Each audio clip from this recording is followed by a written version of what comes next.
Thank you, Mr. President.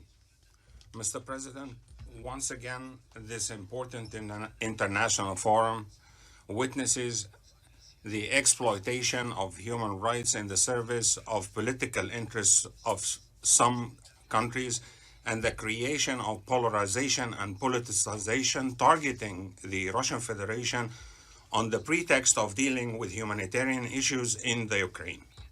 My delegation stresses the importance of guaranteeing and respecting human rights and the importance of providing necessary humanitarian assistance to all crisis areas.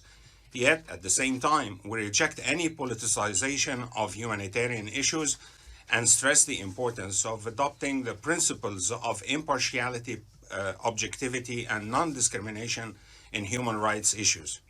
Mr. President, this coordinated Western move to denounce the Russian Federation has no relation to human rights in the Ukraine or anywhere else.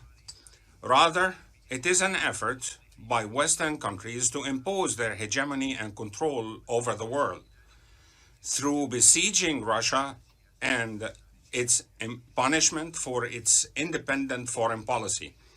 When the United States of America and its allies destroyed the Syrian city of Raqqa and killed thousands of innocent people there, we did not see such international media and political mobilization to expose the perpetrators of human rights violations. General Assembly Resolution 60/251, establishing the Human Rights Council, stressed that all human rights are universal, indivisible, interlinked, and intertwined, and that they should be treated in a just and equitable way on the same footing and with the same degree of concern. However, the practice that we have seen since the establishment of that council until now proves the adoption by certain Western countries of politicization, selectivity, and double standards in dealing with human rights issues. They focus on the situations of certain countries in a manner that serves their political purposes.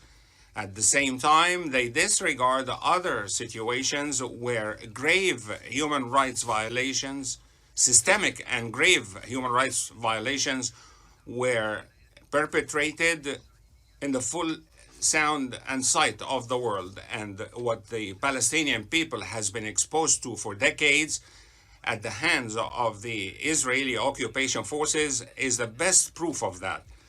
Another example is on the hypocrisy of those states is their disregard for the safety, security, and protection of civilians, including women and children in Donbass, who have been shelled and who have been attacked for years. We haven't seen such a move. At the same time, the invocation of the pretext of paragraph 8 of the resolution establishing the Human Rights Council is a major source of concern, since we have not seen any evidence to base such talk about grave violations of human rights. What is the credibility of the sources of such information? What are the impartial international mechanisms that were providing such information or proving their perpetration? The launching of accusations and the spreading of such accusations through misleading media and the photographs and videos whose sources and places are unknown, and their spreading through open sources cannot be basis for General Assembly action on the issue.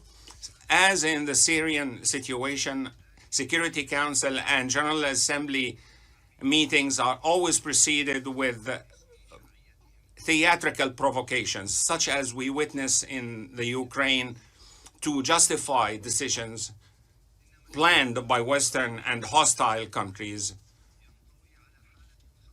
in the name of international legitimacy. Mr. President, the draft resolution before us today involves a serious case of hostility and a clear example of the adoption of exclusion of which we have warned.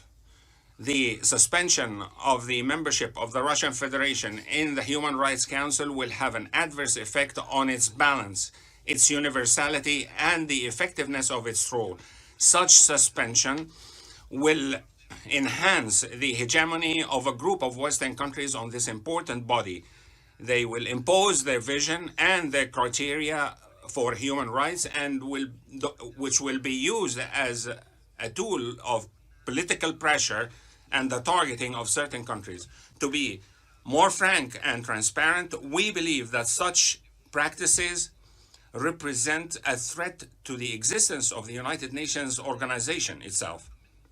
Therefore, and proceeding from our firm and principled position in rejecting all attempts to politicize human rights, we will vote against the resolution before us, and we urge other delegations to be aware of the dangers of embracing these efforts at confrontation, isolation, and hostility.